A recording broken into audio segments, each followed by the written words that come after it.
Salut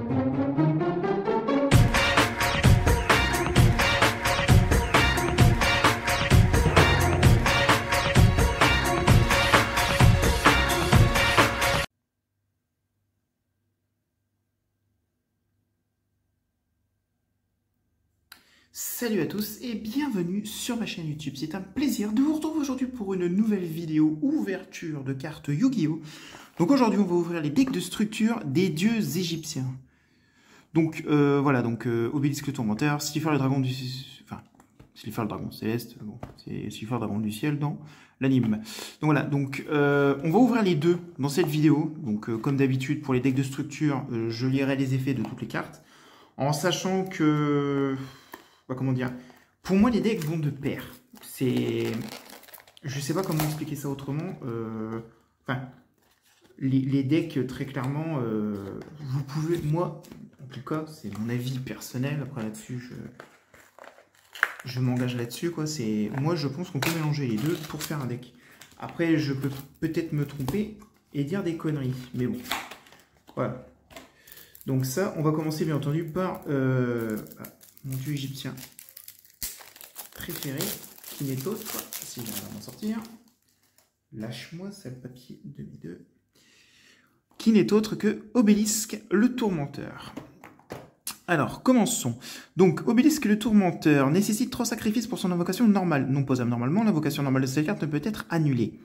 Lorsqu'elle est invoquée normalement, les cartes et les effets ne peuvent pas être activés. Aucun joueur ne peut cibler cette carte avec des effets de carte.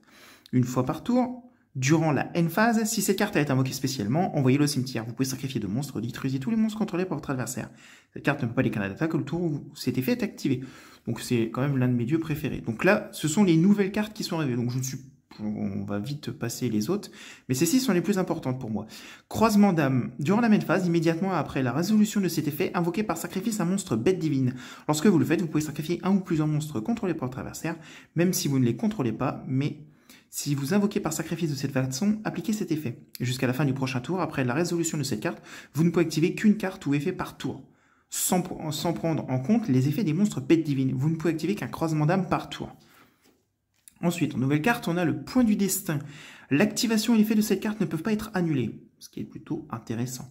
Si vous contrôlez un monstre dont le nom d'origine est Obélisque le Tourmenteur, annulez les effets d'un monstre à effet contrôlé par votre adversaire. Et si vous le faites, détruisez-le. Et si vous faites ça, le reste de ce tour, les effets du monstre ainsi que les effets activés et les effets sur le terrain du monstre du même nom d'origine sont annulés. Puis, si vous avez activé cette carte durant votre main phase, vous pouvez appliquer cet effet. Détruisez toutes les magies et pièges contrôlés par votre adversaire. Vous ne pouvez activer qu'un point du destin par tour. J'avoue, je trouve plutôt pas mal cette carte. Elle est très belle, niveau design, très jolie, très bon effet.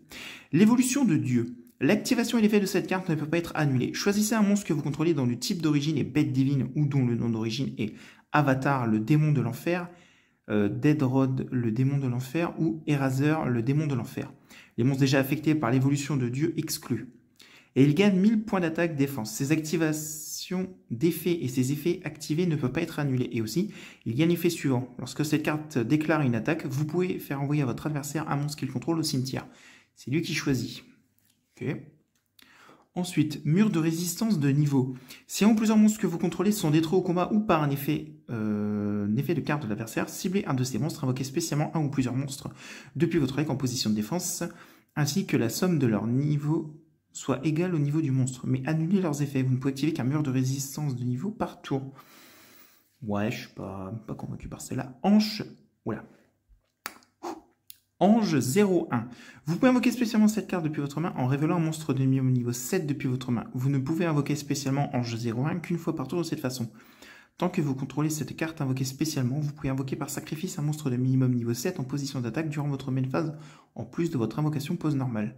Et on peut gagner cet effet qu'une fois par tour. Je trouve plutôt pas mal cette carte. Ensuite, Marmar, une carte que je trouve plutôt bien. Donc ça, c'est une réédition. Là, les autres, c'est vraiment des nouvelles. Bon, sauf Obélisque qui est bien entendu une réédition. Alors, non invocable spécialement, sauf pour l'effet d'un monstre ruine. Veuillez m'excuser. Durant votre main phase, vous pourrez réduire le niveau de cette carte de 1, et si vous le faites invoquer spécialement un jeton mini Marmar, donc Wim-O 1, 300, 200. Vous ne pouvez utiliser ces effets de Marmar max 3 fois par tour. Plutôt intéressant. Ensuite, le plumeau de Dame Harpie. Détruisez tous les magies pièges contrôlés par votre adversaire, une carte que je trouve plutôt bien. Ensuite, Momonga Agile, si cette carte est détruite au combat et au cimetière, gagne 1000 LP. Puis vous pouvez invoquer spécialement un nombre de votre choix de Momonga Agile depuis votre deck en position de défense face verso. Bazou, le mangeur d'âme. Une fois par tour, vous pouvez bannir max 3 monstres depuis votre cimetière jusqu'à la fin du tour de votre adversaire. Cette carte gagne 300 attaques pour chacun d'eux. Le cyberdragon, si votre adversaire contrôle un monstre, vous pouvez invoquer spécialement cette carte depuis votre main. Deuxième Momonga Agile. Troisième. Ensuite, Dragon Squelette Cuirassé. Vous pouvez invoquer spécialement cette carte depuis votre main en envoyant un monstre limité au niveau 8 depuis votre main au cimetière. Si vous sacrifiez cette carte pour l'invocation sacrifice d'un monstre de niveau 7, le monstre ne peut pas être détruit par les effets de carte. Ouais. Pas ouf. Super Méga Agile Hamster. Flip, vous pouvez invoquer spécialement un monstre bête de max niveau 3 depuis votre deck en position de défense face verso. Ok. Mandragora Colonie niveau mal. Si votre adversaire contrôle plus de monstres que vous pouvez invoquer spécialement cette carte depuis votre main. Le Tigre Photon. Très joli. Lorsque cette carte est invoquée normalement ou par flip, vous pouvez ajouter un tigre photon depuis votre deck à votre main. Si vous ne contrôlez pas d'autres tigres photons, cette carte perd 800 attaques. Mais dites pas qu'ils l'ont. Ils l'ont mis 2 fois. Ah, 3 fois, ça aurait été pas mal, quoi. Salamandra, Colonie du Mal. Max 2 fois par tour, vous pouvez bannir un monstre depuis votre cimetière jusqu'à la fin du tour de votre adversaire. Cette carte gagne 300 attaques. Disciple de Ra. Lorsque cette carte est invoquée, vous pouvez invoquer spécialement max 2 disciples de Ra depuis votre main et ou deck non sacrifiables. Sauf pour l'invocation sacrifice de Slifer le dragon céleste, Obélisque le tourmenteur ou Dragon ailé de Ra. Et vous ne pouvez invoquer spécialement de monstres, sauf par l'effet de disciple de Ra. Donc je suppose, ouais, ils l'ont mis x3, ça va, ils sont pas non plus trop bêtes. Dragon démasqué. Lorsque cette carte est détruite au combat et envoyée au cimetière, vous pouvez invoquer spécialement un monstre Ruim avec max 1500 défense depuis votre deck. Donc tu fais ça et tu sors Marmar. Castor Agile. Lorsque cette carte est invoquée normalement, vous pouvez invoquer spécialement un monstre agile de max niveau 3 depuis votre deck au cimetière. Sorcière condamnée. Oh, c'est moche. Lorsque cette carte est invoquée normalement, vous pouvez ajouter une magie jeu rapide interdit depuis votre deck à votre main. Durant la même phase de votre adversaire effet rapide, vous pouvez sacrifier cette carte invoquée spécialement un monstre elfe de niveau 4. Donc cette carte exclue depuis votre deck. Et vous ne pouvez utiliser cet effet de sorcière condamnée qu'une fois par tour. Et là, les cartes que je suis plutôt contente qu'ils ont réédité, parce qu'en vrai, il y en a certaines qui coûtaient cher. Gizmek Uka, le renard festif de la fécondité. Chaque fois que votre adversaire invoque normalement ou spécialement un ou plusieurs monstres, infligez-lui 300 points de dommages. Vous ne pouvez utiliser chacun des effets suivants de cette carte qu'une fois par tour. Premier effet, si un ou plusieurs monstres sont invoqués spécialement depuis la main deck, vous pouvez invoquer spécialement cette carte depuis votre main. Donc sauf pendant la dommage step. Et si cette carte est invoquée normalement ou spécialement, vous pouvez cibler un monstre face recto contrôlé par votre adversaire, invoquer spécialement un monstre du même attribut que le monstre dont l'attaque est égale à sa propre défense depuis main ou deck. Ok. Ensuite, Gizmek Makami, la forteresse à crocs féroces. Très jolie celle-là. Tant que minimum 6 de vos cartes sont bannies, vous pouvez invoquer normalement cette carte sans sacrifice. Vous ne pouvez utiliser chacun des effets suivants de Gizmek, donc cette carte, qu'une fois par tour. Si cette carte est invoquée normalement ou spécialement, vous pouvez défausser un monstre, ajouter un monstre dont l'attaque est égale à sa propre défense. D'accord, donc cette carte exclue.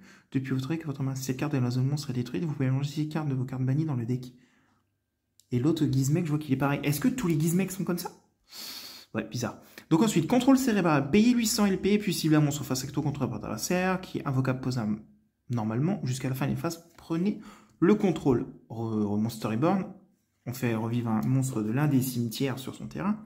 Capsule d'une autre dimension, bannissez face verso une carte depuis votre deck, après l'activation de cette carte, elle reste sur le terrain. Détruisez cette carte durant votre deuxième standby phase, après avoir activé cette carte, et si vous le faites, ajoutez la carte bannie à votre main. Pot d'avarice, tu cibles 5 monstres dans ton cimetière, tu les mélanges les 5 dans le deck et tu pioches 2 cartes. Double invocation, ce tour tu peux mener 2 invocations, pose normale, pas uniquement 1. Donc Graal interdit, cibler un monstre face recto sur le terrain jusqu'à la fin de ce tour, la cible gagne 400 attaques mais ses effets sont annulés. La lance interdite, cibler un monstre face recto sur le terrain jusqu'à la fin de ce tour, la cible elle perd 800 attaques mais elle n'est pas affectée par les effets d'autres magies pièges. La tenue interdite, cibler un monstre face recto sur le terrain jusqu'à la fin de ce tour, il perd 600 attaques, mais elle ne peut pas être ciblée ni détruite par d'autres effets de cartes.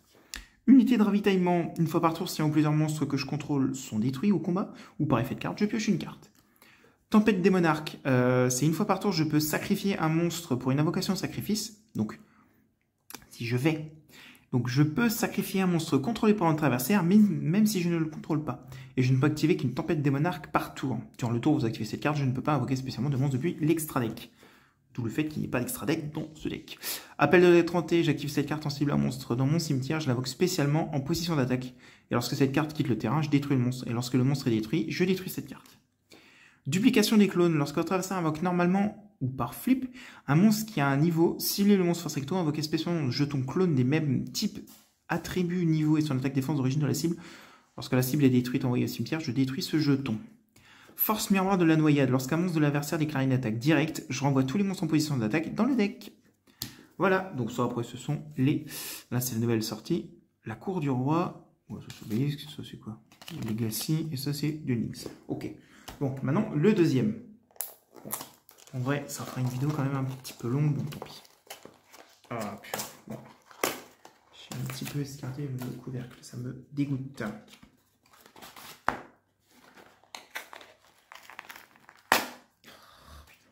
Pardon, désolé. J'ai un gros. Voilà. Bon, après là, je suis pas très fan, on va dire. Enfin, fan. J'aime bien Slifer, mais bon, il y a quand même mieux.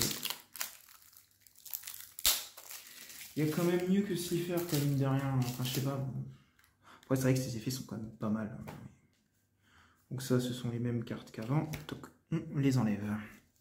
Ça, je le décale là. Voilà, donc on commence par Slifer, les dragons célestes. Nécessite 3 sacrifices pour son invocation normale, donc non posable normalement. L'invocation normale de cette carte ne peut pas être annulée. Lorsqu'elle est invoquée normalement, les cartes et les effets ne peuvent pas être activés. Une fois par tour, durant la end phase, si cette carte a été invoquée spécialement, envoyez-la au cimetière. Donc tous les dieux ont le même effet à peu près. Gagne 1000 attaques défense pour chaque monstre dans votre main. Chaque carte dans votre main. Si en plusieurs monstres sont invoqués normalement ou spécialement sur le terrain, votre adversaire en position d'attaque, ces monstres perdent 2000 attaques. Puis sur l'attaque a été réduite à 0, en conséquence, détruisez-les. Plutôt intéressant. Ensuite, donc, croisement d'âme, qu'on a déjà vu. Donc, attaque de la force du tonnerre. L'activation et l'effet de cette carte ne peut pas être annulée. Si vous contrôlez un monstre dont le nom d'origine est Slifer Dragon Céleste, détruisez autant de monstres force recto contrôlés par votre adversaire que possible. Puis, si vous avez activé cette carte durant votre main phase, vous pouvez appliquer l'effet suivant. Piochez un nombre de cartes égal au nombre de monstres détruits par cet effet et envoyer au cimetière de votre adversaire. Et aussi, vous ne pouvez activer qu'avec un monstre, enfin, attaquer avec un monstre ce tour. Et je ne peux activer cette carte qu'une fois par tour. Ensuite, le chercheur millénaire. Lorsque vous recevez minimum 1000 points de dommages de combat ou d'effet, vous pouvez invoquer spécialement cette carte depuis votre main. Vous pouvez cibler un monstre dans le cimetière de votre adversaire, donc monstre avec inconnu, attaque exclue. Votre adversaire peut choisir un monstre, donc les cartes encore exclues, depuis son deck. S'il n'en choisit pas, ou si le monstre ciblé a une attaque supérieure au monstre choisi, invoquez spécialement le monstre ciblé sur le terrain. Et si vous le faites, mélangez le monstre choisi dans le deck. Sinon, votre adversaire ajoute le monstre choisi à la main, et vous ne pouvez utiliser chaque effet de chercher un millionnaire qu'une fois par tour. Je comprends pas trop l'effet de la carte. Donc, bête divine ultime. Lorsqu'un monstre de l'adversaire déclare une attaque, vous pouvez défausser une magie piège, puis cibler un monstre bête divine dans votre cimetière, invoquez-le spécialement en position de défense. Puis, transférez-lui la cible de l'attaque. Durant la phase, si vous contrôlez un monstre bête divine, vous pouvez détruire toutes les cartes face recto contrôlées par votre adversaire qui ont activé leur effet sur le terrain ce tour. Et vous ne pouvez utiliser chaque effet de cette carte qu'une fois par tour. Ensuite, Tels. Si cette carte est envoyée depuis la zone monstre au cimetière, vous pouvez invoquer spécialement un jeton L Tels. Donc, Elfe Lumière 1, attaque 0-0. Tant que vous contrôlez un jeton L Tels, vous pouvez bannir cette carte depuis votre cimetière et une magie dans votre main et invoquer spécialement 2 jetons L Tels, et aussi vous ne pouvez pas invoquer spécialement le reste de ce tour, sauf depuis votre main. Vous ne pouvez utiliser chaque effet de cette carte qu'une fois par tour. Ensuite, petite réédition que je suis plutôt content qu'ils ont faite, c'est le réacteur Slim. Durant votre main phase, vous pouvez activer cet effet, invoquer spécialement 2 jetons Slim, donc Aqua 1, 500, 500, et aussi vous ne pouvez invoquer ni normalement ni spécialement de monstres. Monstre bête divine exclut le reste de ce tour. Durant la battle phase effet rapide, vous pouvez sacrifier cette carte, poser un Slim métallique depuis votre main, deck ou cimetière. Il peut être activé ce tour, et vous ne pouvez utiliser chaque effet de réacteur Slim qu'une fois par tour. Encore un Plumeau d'Amarpi. Donc Fracas le guerrier magique. Si cette carte est invoquée normalement, je place un compteur magie sur elle, donc max 1. Elle gagne 300 attaques pour chaque compteur sur elle, et je retire un compteur de cette carte, et je cible une magie piège sur le terrain, et je détruis la cible. Ensuite, Barbaros, le roi des bêtes. Vous pouvez invoquer, poser normalement cette carte sans sacrifice, mais son attaque d'origine devient 1900. Vous pouvez sacrifier 3 monstres pour invoquer sacrifice par sacrifice, mais pas poser cette carte. Si elle est invoquée de ces façons, détruisez toutes les cartes contrôlées par votre adversaire. Plutôt pas mal. Le renard à 9 queues. Si cette carte est dans votre main ou cimetière, vous pouvez sacrifier 2 monstres. Invoquez spécialement cette carte. Vous ne pouvez utiliser cet effet de renard à 9 queues qu'une fois par tour. Si cette carte a été invoquée spécialement depuis le cimetière, attaque un monstre en position de défense, inflige des dommages de combat perçants. Si cette carte est détruite au combat ou par un effet de carte envoyée au cimetière, vous pouvez invoquer spécialement 2 jetons renard, donc zombie feu de 500-500. Ensuite, le chasse-ciel fantôme. Lorsque cette carte est invoquée normalement ou par flip, vous pouvez invoquer spécialement un nombre de votre choix de jetons chasse-ciel, donc démons de ténèbres 4, 500, 500, inférieur ou égal au nombre de monstres que vous contrôlez. Une fois par tour, durant votre stand-by phase, vous pouvez infliger 300 points de dommage à votre adversaire pour chaque monstre chasse-ciel que vous contrôlez. Les monstres chasse-ciel que vous contrôlez ne peuvent pas déclarer d'attaque durant le tour où vous activez cet effet. Ok. La vache, ils ont plus de texte les cartes ici. Si cette carte est invoquée normalement ou spécialement, placez un compteur garde sur elle. Cette carte gagne 300 attaques pour chaque compteur garde sur elle. Une fois par tour, vous pouvez cibler une autre carte face recto que vous contrôlez, retirer un compteur garde de cette carte, et si vous faites, placer un compteur garde sur la cible. Si jamais la carte va être détruite, retirez-lui le compteur garde à la place. Ensuite, Corbeau à griffe Caligo. Si vous contrôlez un monstre ténèbres, je peux invoquer spécialement cette carte depuis ma main. Je ne peux invoquer spécialement Corbeau à griffe de cette façon qu'une fois par tour. Tortue électromagnétique. Durant la battle phase de votre adversaire, effet rapide, je peux bannir cette carte depuis mon cimetière. Je termine la battle phase. Et je ne peux utiliser cet effet qu'une fois par duel. Fracas est le guerrier magique des ténèbres. Si cette carte est invoquée normalement, donc je place 2 compteurs magie sur elle. Si cette carte est invoquée par pendulation, je place 3 compteurs magie sur elle. Je gagne 400 attaques pour chaque compteur magie sur elle. Je peux retirer un compteur magie de cette carte, puis je cible une magie piège sur le terrain, je la détruis. Et je ne peux utiliser cet effet de fracas qu'une fois par tour. Donc c'est la version supérieure de fracas l'autre. Boucle fantôme, flip, je peux invoquer spécialement mon nombre de choix de jetons mouton noir. Ensuite, Arima, le garde malfaisant. Vous pouvez défausser cette carte, ajouter un entre des ténèbres depuis votre deck à votre main. Vous pouvez sacrifier un monstre ténèbres, piocher une carte. Ou si vous savez sacrifier un monstre ténèbres, cette carte exclue, pour activer cet effet, je peux ajouter un monstre ténèbres avec minimum 2000 défense depuis mon deck à ma main à la place. Je ne peux utiliser cet effet de garde Arima qu'une fois par tour. 3 fois, c'est plutôt pas mal. Oh, pardon, j'ai peut-être été un peu vite là. Ensuite, le duc Sad, le seigneur des ombres sinistres. Vous pouvez sacrifier un nombre de votre choix de monstres ténèbres. Invoquez spécialement cette carte depuis votre main, et si vous le faites, elle gagne 500 attaques pour chaque monstre que vous avez sacrifié. Si cette carte est invoquée normalement ou spécialement, vous pouvez cibler un monstre ténèbres de niveau 5 dans votre cimetière, je l'ajoute à la main. Vous ne pouvez utiliser chaque effet de cette carte qu'une fois par tour. Et je ne peux pas invoquer spécialement de monstre ténèbres exclu, le tour où j'ai activé cet effet, un effet de cette carte. Pardon. La Vrive horloge, si cette carte est invoquée normalement ou spécialement, je peux diviser l'attaque de cette carte par 2. Et si je le fais, je peux invoquer spécialement un jeton horloge. Donc, on va dire le principe du deck, c'est de faire ça, quoi. Et je ne peux utiliser l'effet de cette carte qu'une fois par tour. Ensuite, l'esprit Tinaï Vishuda. Si vous ne contrôlez aucun monstre à effet, vous pouvez invoquer spécialement cette carte depuis votre main. Si vous contrôlez un monstre face recto, monstre à effet exclu, je peux bannir cette carte depuis le cimetière, main ou cimetière. Je cible une carte contrôlée par votre adversaire, je la renvoie à la main. Et je ne peux utiliser chaque effet de cette carte qu'une fois par tour. Ensuite, les épées de révélation de la lumière. Pardon. Après l'activation de cette carte, elle reste sur le terrain, mais vous devez la détruire durant la end phase du 3e tour de votre adversaire. Lorsque cette carte est activée, si votre adversaire contrôle un monstre face verso, retournez face recto tous les monstres qu'il contrôle. Tant que cette carte est face recto sur le terrain, les monstres de votre adversaire ne peuvent pas attaquer. Renaissance du monde, je fais revenir un monstre. Le livre de la lune, je cible un monstre face recto sur le terrain, je change la cible en position de défense face verso. Le contrôleur d'ennemis, j'active un de ses effets. Je cible un monstre face recto contrôlé par votre adversaire, je change la position de combat de la cible, ou sinon je sacrifie un de mes monstres, puis je cible un monstre face recto contrôlé par votre adversaire. Jusqu'à une phase, je prends le contrôle du monstre. Peau d'avarice, qu'on a vu avant. L'assaut des monarques. Les monstres invoqués par sacrifice que vous contrôlez ne peuvent pas être détruits par les effets de cartes, et aussi aucun joueur ne peut cibler avec des effets de cartes, et vous ne pouvez invoquer spécialement de monstres depuis l'extra deck. Ok, donc ensuite, unité de ravitaillement qu'on a déjà vu. La carte en avance, je regarde max 5 cartes du dessus du deck, je les place au-dessus du deck dans l'ordre de mon choix, et ce tour, je peux invoquer par sacrifice un monstre en plus de mon invocation pose normale. Et vous ne pouvez gagner cet effet qu'une fois par tour. Le vrai nom, déclarez un nom de carte, dévoilez la carte du dessus de votre deck, et si c'est la carte déclarée, ajoutez-la à votre main. Puis, vous pouvez...